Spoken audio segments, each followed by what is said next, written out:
This recording is based on a teaching of Luang Por Boontham, which has been translated from Thai to English. To learn Dhamma is to learn the right way of thinking. We've been talking about the suffering of aversion, or we might say anger, hatred, irritation, resentment, jealousy, even fear, but especially the suffering of blaming others and becoming angry. Nobody can make us angry. A person has the power to hit our head. They may speak whatever words they choose, but nobody in the world can cause anger within us. So this is a very important point. This way of thinking is born purely of ignorance. It's ignorance that pierces our heart and overpowers our whole mind. And we hear about this ignorance a lot in Buddhism, but what does it actually refer to? Where is ignorance? We have to find out what it is within ourselves, what knowledge we're lacking, what are the misunderstandings, the forms of stupidity that guide our actions. For example, when we're angry with others, we blame them, find fault with them, point at their ignorance, how ridiculous they are, how wrong they are, all while not seeing our own ignorance at that moment and thinking ourselves to be 100% intelligent. But if one is truly intelligent, he will not reach out and pull suffering to himself. And blaming somebody, accusing them, isn't that reaching out for suffering? When we're entangled with the thought that this person has done such and such a thing to us and that it's not right, how can our mind be at ease? Why do we do this to ourselves? If we understand this point, if we can understand it, that nobody can make us angry, ever, then we have to find out what can cause anger inside of us. What is our wrong thinking that causes it? For instance, a person has done something, but we assume that he has done something to us, to me. If he's upset, he frowns, or he rolls his eyes, or he looks unhappy. Where is the upset with me? Each person has his own right to act. He's speaking his own words, using his own tongue, coming from his own mind. What are we to do? Stop his mouth and sew up his tongue? His actions are his own. And the calamity he can cause himself is his own. But it is us, it's we who do not know the right way of thinking. And because of this, we are disappointed, hurt, bothered because of the action of another person. And what's the outcome of that? Do we become a good person through following this path? This is one example of how we can search for the right direction for our own thought, searching for the wrong thinking to replace it with right thinking. Suffering decreases as wrong thinking decreases. We must start from here, searching to correct our own faults, our own insanity and wrongdoing, instead of blaming others. Otherwise, if we do not remove evil from inside us, it will remain in our lives forever. Our faults and our obstacles within us will be with us all days and nights of our lives to come. What is wrongdoing? What is the nature of evil then? Wrongdoing is whatever deviates from the truth, whatever act runs counter to the truth. Morality is found in acting in accordance with the truth, and it is by letting go of evil that morality arises. The Buddha had no evil whatsoever within him, or he could not have been called the Buddha. The highest purity of goodness has arisen from his letting go of all evil. So, therefore, we need to learn to let go in order to achieve the highest purity like him.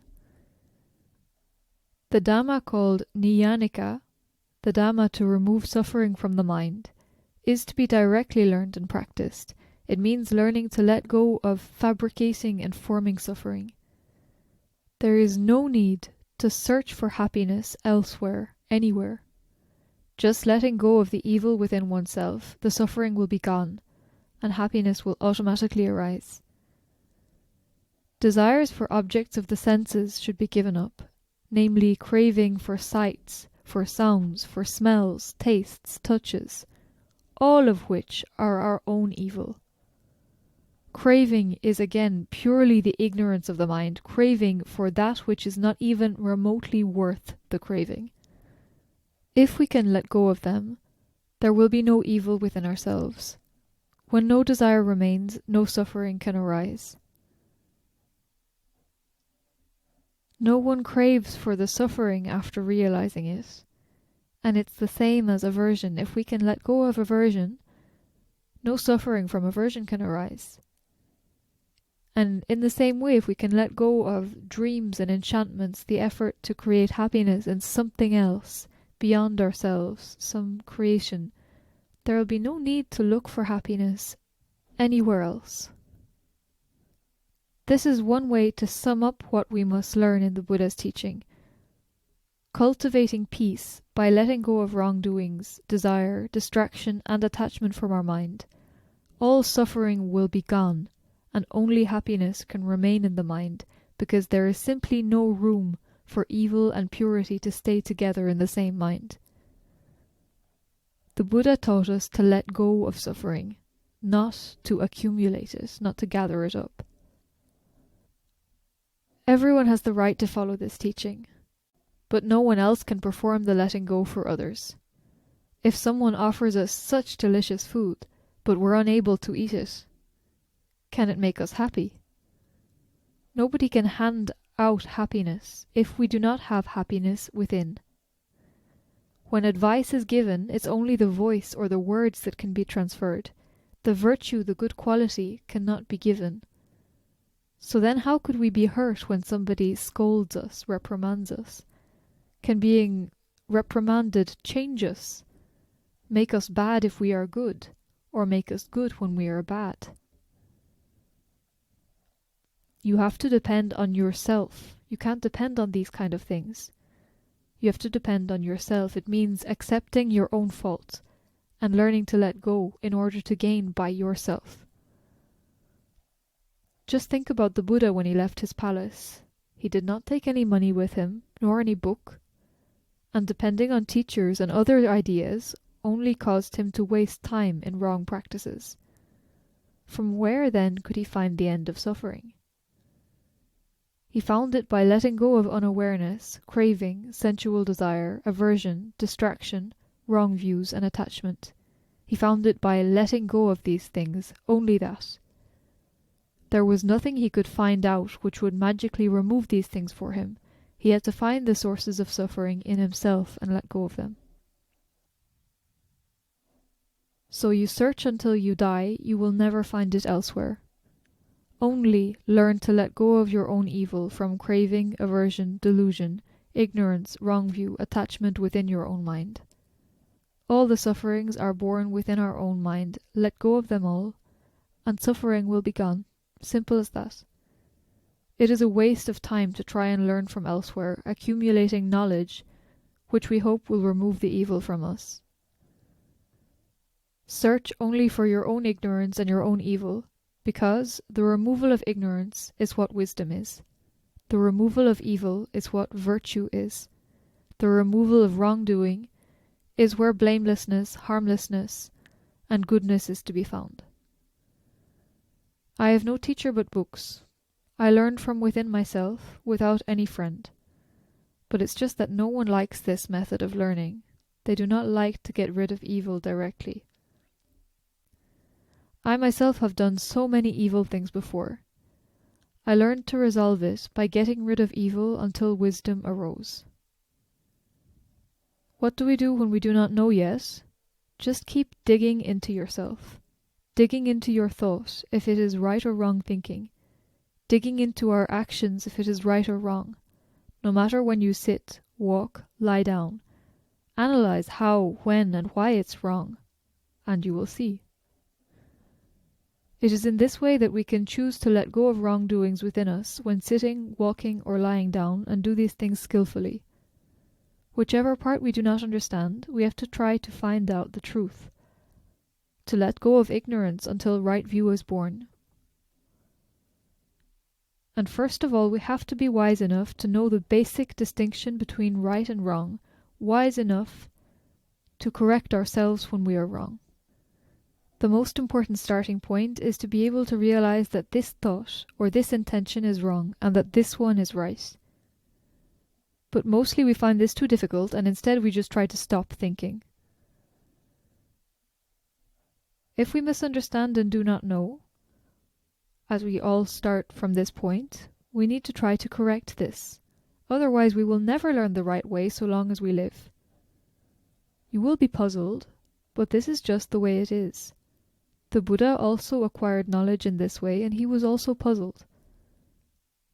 He gave the simile of a hatching hen that doesn't know when its chick will come out, yet it keeps on hatching, and we should learn the same way. No matter how little we can see, just keep observing. Find out where the ignorance is. Jealousy, craving, selfishness, laziness, carelessness, fear of criticism, arrogance, dishonesty. Where are yours? Do you think you don't have any? Are you perfect already, so you don't need to practice? They do not warn us when they arise, these impurities. That's why we have to search for our own faults continually, and it's the fault that darkens our mind so that we see nothing. It can be very uncomfortable in the beginning, this searching without seeing, or the discomfort of seeing the snakes and tarantulas that lurk within us.